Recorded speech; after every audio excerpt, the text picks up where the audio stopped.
Neye ihtiyacı var? Ne problemin var? Qardaş, birinci qrup əriləm. İşləmə qabiliyyətim yoxdur. Yəni, işləyə bilmirəm. 2 dənə qızım var, körpə kərdə qalıram. Sağ olsun, yaxşılar kömək edirlər. Kimin yüzü nəyə çatır.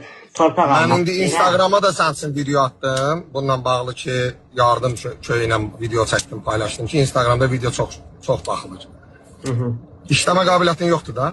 Yox, birinci qrup əriləm, Ama qardaş. kahpan oğlu arba sikebilirsen, ha uşaq doğuzdurursa sikim arbadı bu. Kahpa balası, millet aldadan çırık, sikim arbadı bu. Ayıp. Millet aldada bilsen ha çırık. Hamile saklayabilsen o yanındaki kahpanı. Ha? Dedim də Yanındakı qoşmayın da kahpan. bunu. Hə. Dedim qoşmayın da bunu. Dedim qoşduysa, nə qoşmayayım mən bunu. Bunun boynu yerə sokum. Günahı öz boynuna. Dedim qoşmayın da bunu. Hə. Xəstə ya da xəstə. Sağ dedim qoşmayın.